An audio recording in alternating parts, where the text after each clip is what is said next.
It's early evening in Seattle, Washington.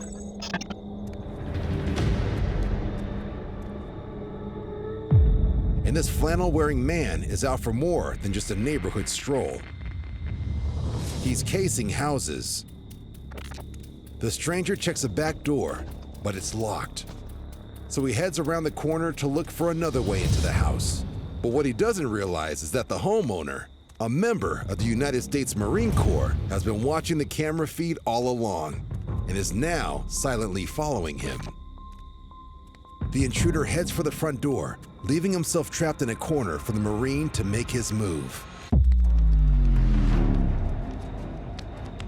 Just out of the camera's view, the homeowner has wrapped his arms around the intruder, and the two are struggling at the front door.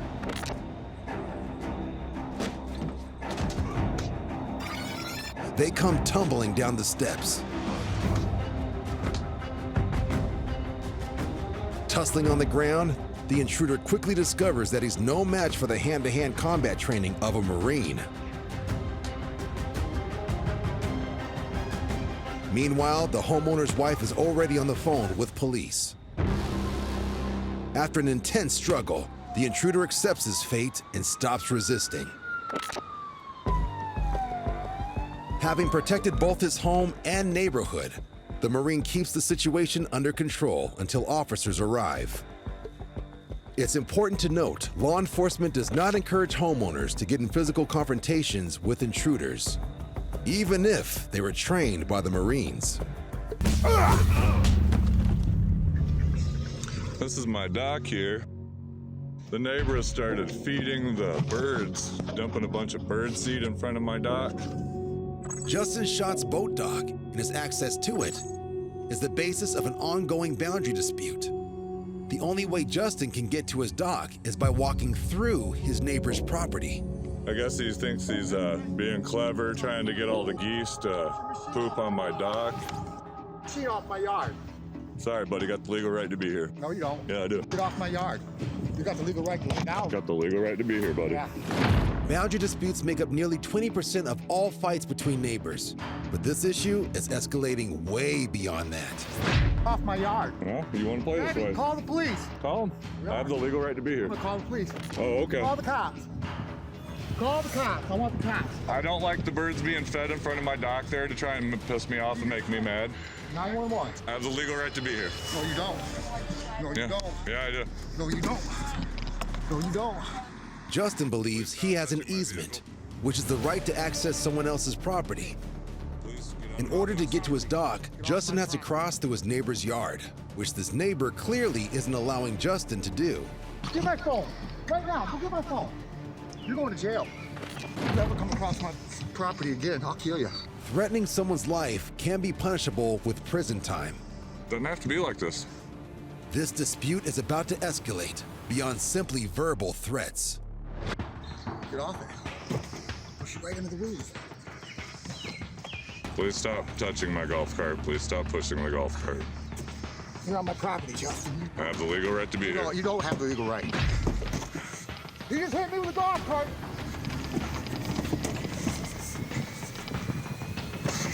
Please let me leave. Please let me leave.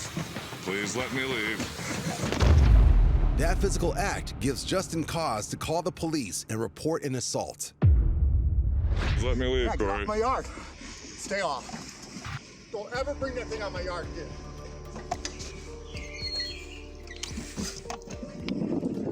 Don't ever bring it on my yard again. Later, the police come and fill out a report. As of this taping, charges have yet to be filed, How you like that? and the dispute between these neighbors rages on. It's assault and I'm pressing charges. Guess what? You're on video. You're going to jail. If parking and trash issues can separately cause friction between neighbors, together, things can get very messy indeed. Like in Toledo, Ohio, where this woman is moving her neighbor's trash cans out of the way. They are blocking the parking spot in front of her house. We can never park in front of this house because y'all trespassing. Her neighbor doesn't think she's done anything wrong. You don't have the right to park in front of your house. It's a public street. It's my house. I can have 7 cars parked on the street. It don't matter. And supported by her husband, The public street. She starts to move them right back. Not to be outdone, the woman's friend just wheels them away again.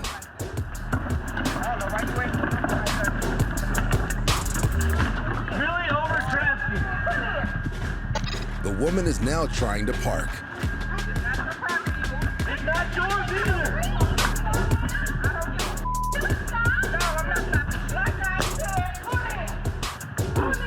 But with both sides now locked in a standoff, tempers, like the trash cans, are about to spill over.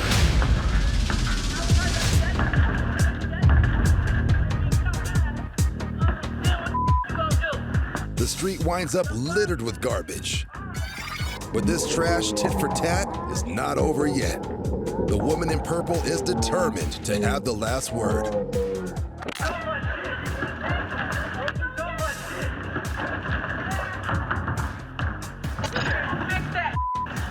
Police later arrive, and this woman is fined for dumping trash illegally on the street. The neighbors no longer live next door to each other.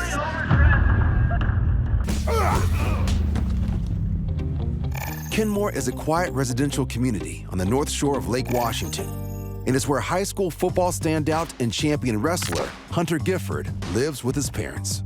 It's a nice neighborhood. It's also very close-knit. We always know each other and who our neighbors are. I'm certainly happy with who I have surrounding me. But just because a community is filled with good neighbors doesn't mean they don't have an occasional Grinch. Hunter's in the driveway with his friend Pat when he notices a strange man walk up to his neighbor Justin's house across the street. I knew they didn't live there, and they didn't own those packages that they were taking. So immediately I was suspicious. Without hesitation, Hunter takes off after the thief on foot, with his friend Pat following behind in a vehicle. He immediately started running. I knew the guy had to be stopped. I was worried that he could get away, or that if I were to hurt him too bad, I could go to jail. At one point, I actually chased him through a chicken coop, and the chase ended 3 blocks away from my house when I was able to trip him and shove him into a drainage ditch. I was dragging the package thief up to where he said the packages were. The alleged porch pirate is taken into custody and charged with theft. Later, when his neighbor Justin arrives home, he realizes that the entire incident has been captured on a security camera.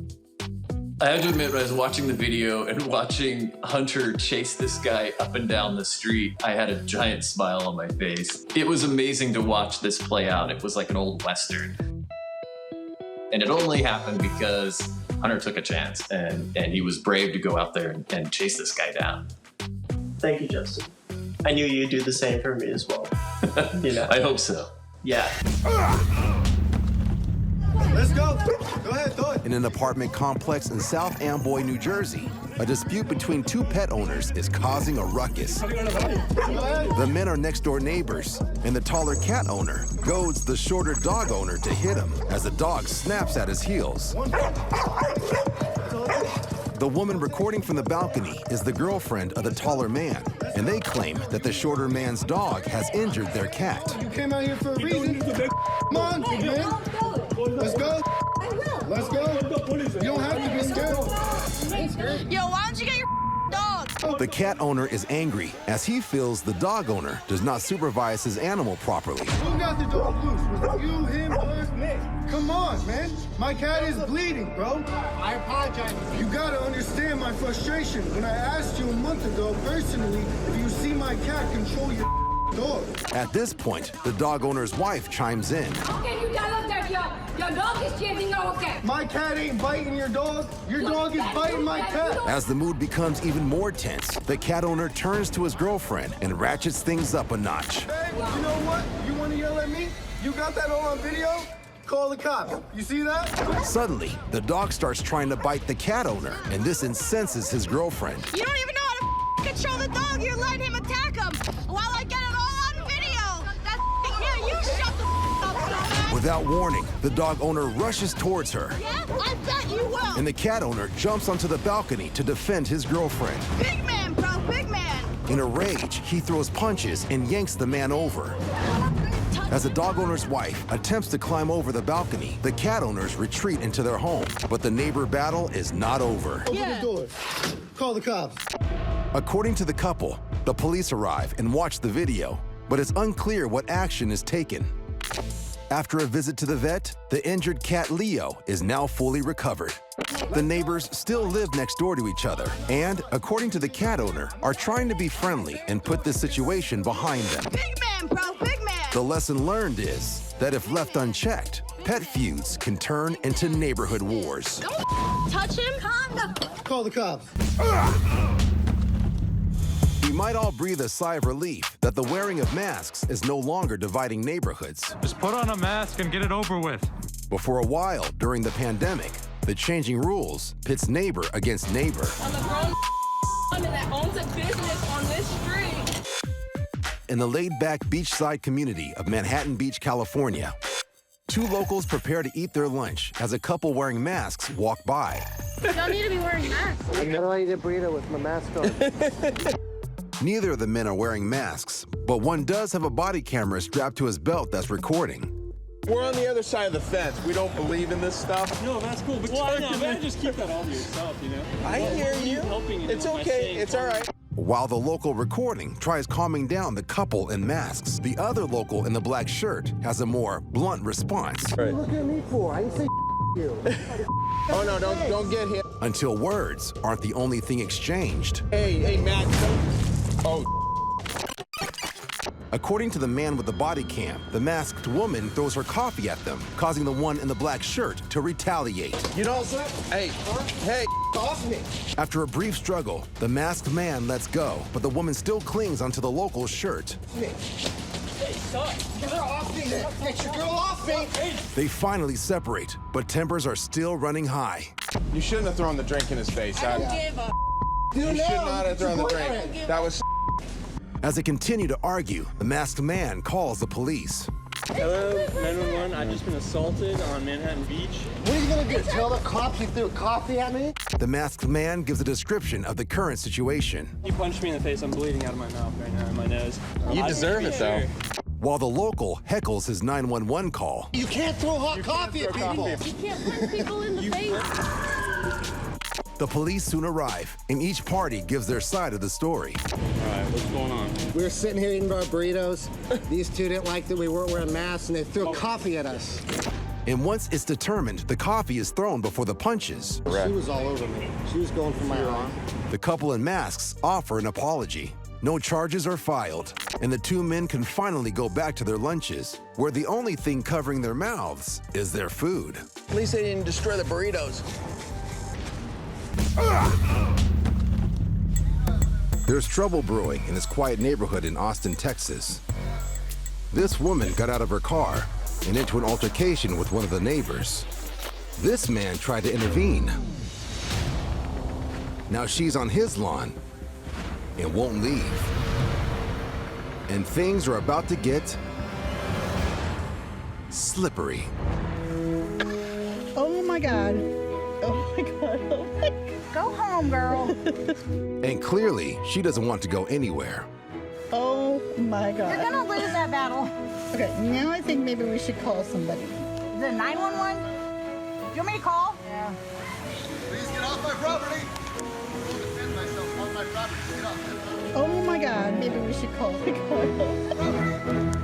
When police arrived on the scene, no charges were filed. And the soaking wet woman finally left the neighborhood.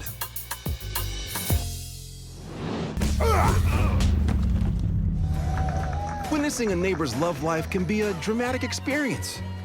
From the highest highs, like a moonlit dance on a rooftop, to the lowest lows, like breaking up in front of the neighbor's cat. But sometimes, breakups can be a matter of life or death. Oh my God. Two construction workers are witnessing a couple's fiery breakup in a multi-unit building.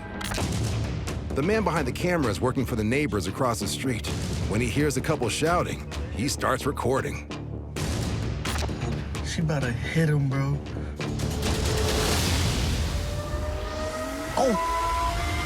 Oh, he said he gonna beat out of her. Oh my God. Oh my God, he just threw water on her. Going down. Despite being doused with water, the woman's temper continues to flare.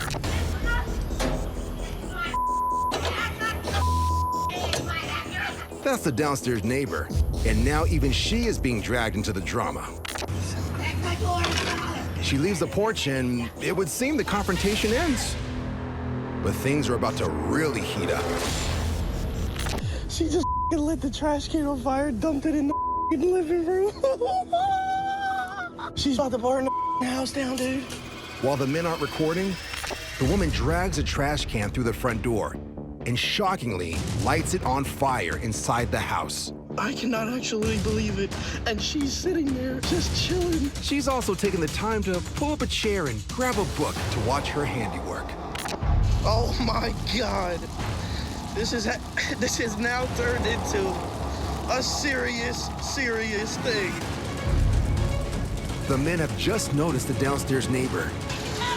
She's trapped in the flaming house and needs help immediately. Then get out of the house! It's on fire! Hurry! Come on, hurry, grab your stuff! The alleged arsonist flees the scene before firefighters show up. The fire is now totally out of control, and the witnesses can do nothing but watch the home completely burn to the ground. Oh my God, it's got worse. Oh my God, it's getting big. Despite firefighters' best efforts, the multi-unit house is completely destroyed. Oh my God. Luckily, nobody is injured. Roof just fell. But 47-year-old Gail Mitwally is later arrested and charged with first and second-degree attempted murder, first-degree arson, and first-degree assault. She is still awaiting trial. Oh my God. When it comes to property, size matters. Get off my property, ma'am. And nobody likes hearing that a part of their land might belong to their neighbor. Like this woman, whose neighbor has laid out a rope to show what he claims is the official property line between their two houses. I have the surveyed. You're trespassing. Not so, says the woman. This is her side of the grass. Show me the survey. I have the permits. I have the permits right here for everything. It's right here. It's right here, ma'am. Okay, quit pulling up my property, ma'am. Come here. Come on. I'll show you the permits. I have permits, ma'am. Yeah.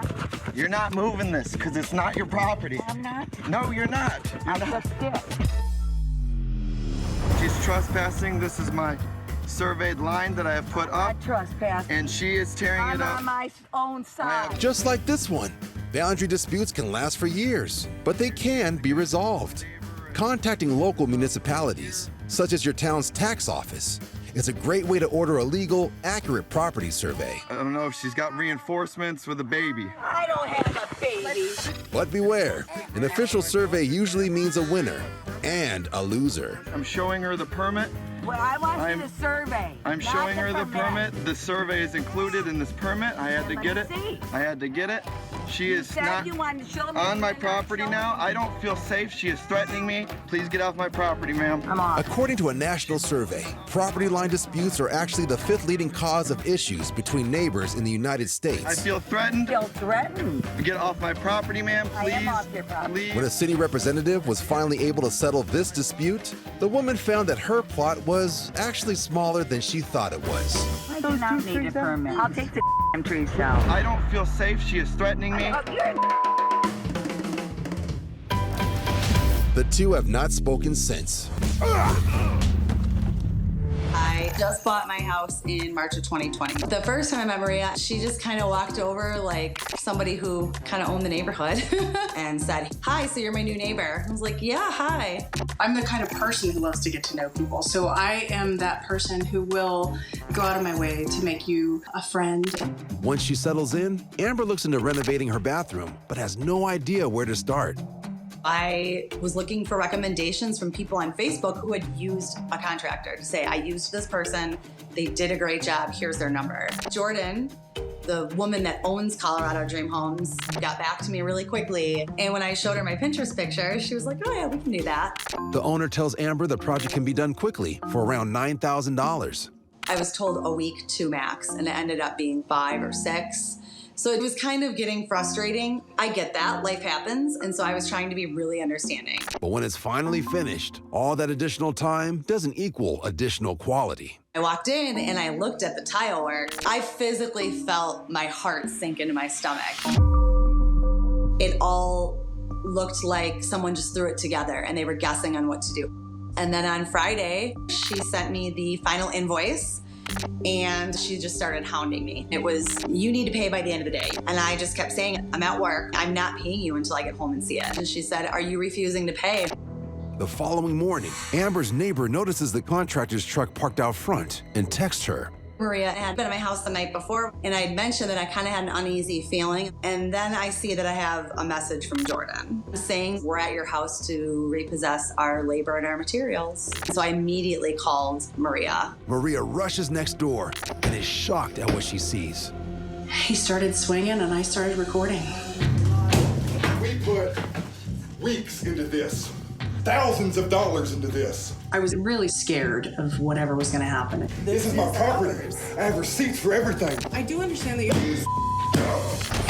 Sir, please stop. Please stop. Is somebody gonna pay me? That's not taking back your stuff. It is our stuff. This is how we need to take it back because we solidly built the construction. Unfortunately, so it just fall off. I'm more than happy to deal with the police. More than happy. More than happy. He could have easily taken that sledgehammer and swung it at me. It was absolutely frightening. No contractor in the state of Colorado will fix that. When they found out I took it back because you refused to pay me. No one. We were all just in a state of shock and about what had just taken place. Terry Gregory and Jordan Cazares are later arrested and charged with burglary and criminal mischief. I'm more than happy to deal with the police. More than happy. Both are currently out on bond and awaiting trial. They have released a statement claiming they were simply repossessing Amber's shower for non-payment and had no intentions of property damage or intimidation. I had this video of them doing this. I certainly did not want this to happen to anybody else. So I posted it on a contractors group on Facebook. No contractor will fix that. It definitely crossed my mind that posting this could result in more retaliation. But I just felt like the good neighbor thing to do is to tell your neighbors, do not hire these people. They are dangerous people. Disgusted at Terry and Jordan's actions, local contractors offer to fix Amber's destroyed bathroom at no cost. Even more valuable, the entire experience has made Maria and Amber more than just neighbors. Our friendship has definitely deepened in a variety of ways. I look forward to many more years of having her as my neighbor. My biggest fear was having crappy neighbors, and I actually ended up with a really, really awesome neighbor. For some, the rural way of life offers more space and an escape from the big city. 35-year-old Ryan Scott finds the perfect place to live and run his antiques business in Oglesby, Illinois. It was everything that I had been looking for. It had the big barn sitting on it with the house. So I was selling my stuff out of the barn. However, the property is sold to a new family, and according to Ryan, the new owner chooses not to extend the lease, as they want to convert the home into a vacation house. With little time to move out, Ryan alleges the new landlord starts to make things difficult for him. Can I help you? You look like you're walking in my yard down to the house. Your yard? Ryan claims he can't move out before the 6 weeks given by the landlord and ends up overstaying his lease. According to the new property owner, Ryan doesn't pay his rent, and an eviction notice is filed with the court. I spent 6 months getting all that stuff there, getting established. There was absolutely no way that I was going to be able to move out in such a short period of time. Ryan alleges that he feels pressured to leave the property sooner. And one day, the landlord's oldest son gets confrontational, so Ryan starts documenting it. Did you miss me, Cupcake? Not really. What's up, bitch? Nothing much, man. No? Immediately, I know that things are just about to go south. And it's like, okay, now I have to deal with this guy. When you get the out?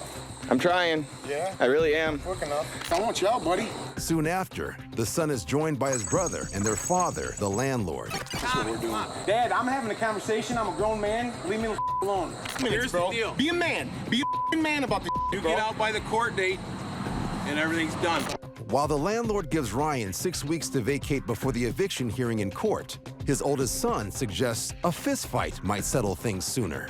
You get out. No, Dad, let me, just 1 second. Hey, I promise you, I've never in my life jumped anyone. I wouldn't do that. You give me 5 minutes of sparring, and we won't That's come not back. what I'm talking about. That's not reasonable. 5 minutes one-on-one, me and you, to have a little sparring session. Bro. I'm not gonna kill you. I'm just gonna you up. You don't want to. 1 minute. Come on, let's go. 1 minute. As soon as I hear that, my heart starts to race. Horrified, Ryan tries to back away in fear as the son's anger intensifies. Please be confrontational with me. I like, please. You need to step Shut back. the f*** up. Suck my dude. I'll do what the I want. You gonna stop me? No, you're not. I'm not. What? Stop. What? Please step stop away. What? I didn't touching you. I don't. Step away from what? You're in my what? face. I'm in your what? I'm in your what? Threatened. I'm walking. I'm having a nice leisurely stroll, you coward. Call the cops. Lock the door. It's that feeling on the inside, that tightness in your stomach, where you know that you may be in danger here. Make sure you lock the door. Please leave me alone. Call the cops. Lock the door. Ryan retreats back to his house, while the landlord and his sons continue to shout before driving away. Finally caught up to you, the system. Mm-hmm. They're gonna catch up to you, buddy. Ryan claims he starts to pack his belongings and tries to get out as quickly as possible. However, a week later, Ryan tells the police an altercation occurs and shots are fired. I came back from my friend's house. I pull in the driveway and I realize that the house is completely open. I put the car in reverse and I get about halfway through the circle drive, and the eldest son, he opens fire and fires 3 rounds through my vehicle. My leg is bleeding profusely and my clothes are soaked in blood, and now it starts to hurt. And now I realize, oh, I've been shot. Astonishingly, Ryan manages to drive himself to the hospital where medics treat his gunshot wounds. And they have good news. So I get to the hospital, doctor looks at the bullet wound, and they say, there's an exit wound, so it came out. We don't have to do surgery. I'm about the luckiest on the planet right now. It's unclear what provokes the altercation. The police arrest the oldest son, 39-year-old Thomas J. Reynolds. He's charged with aggravated battery and discharge of a firearm and is released on a $10,000 bond. Reynolds pleads not guilty to the charges and is awaiting trial. Ryan moves his antiques out of the house before the court hearing for the eviction and moves in with his friend until he can find a new place. In the next neighborhood that I seek out and choose to live, I will do my due diligence and find a neighbor that treats people with respect. Queensland, Australia. 50-year-old Stephen Middleton lives with his wife and daughter in Mermaid Waters, a quiet neighborhood on the ocean. They're my everything, the way I would say it. I'm the protector of the family. Everyone calls me the bear. My neighborhood, it's a beach community, very mellow. There's never any dramas in our neighborhood. All this changes early one morning when Steve's asleep in bed. His security camera records an unknown white car pulling onto a street. A pair of strangers with face coverings approach Steve's neighbor's white truck. Meanwhile, 2 other men wait at the end of the road. But as one of the intruders rifles through Steve's daughter's car in the garage, inside, an alarm clock wakes him up. I have an early start in the morning, 4:30 fishing trip. So I look out the window, I see torches, I hear a bit of rustling through the cars. It didn't seem right.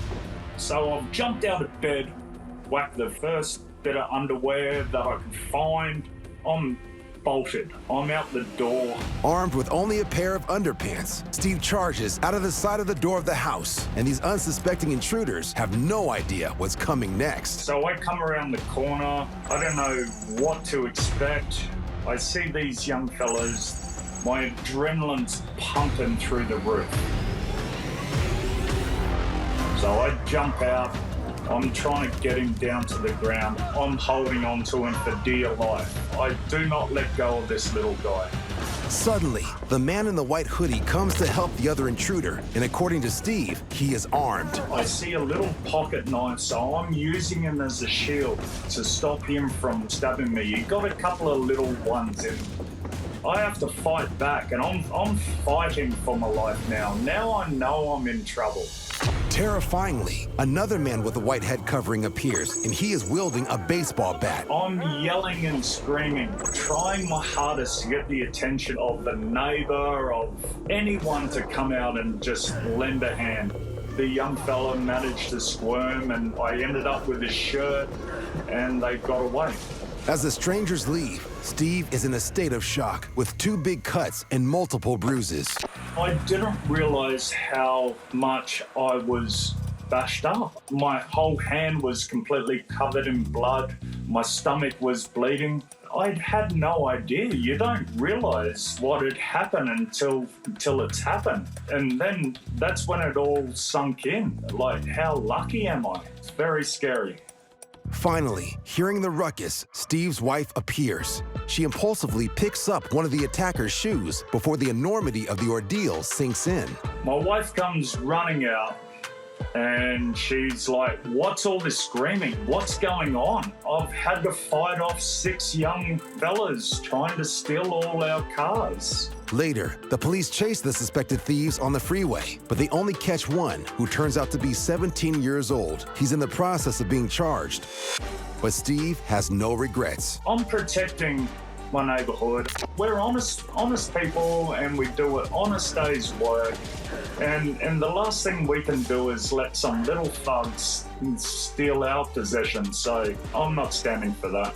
The police do not recommend that anyone tackles suspected thieves. However, Steve becomes a celebrity in the neighborhood. So now I've been scarred with the name of Captain Underpants. Through this little incident, I have had neighbours, friends, randoms have dropped over cases of beer, bottles of alcohol as a thank you gesture, because they believe I've done the right thing. So there's some good that's come out of it, and especially for me anyway.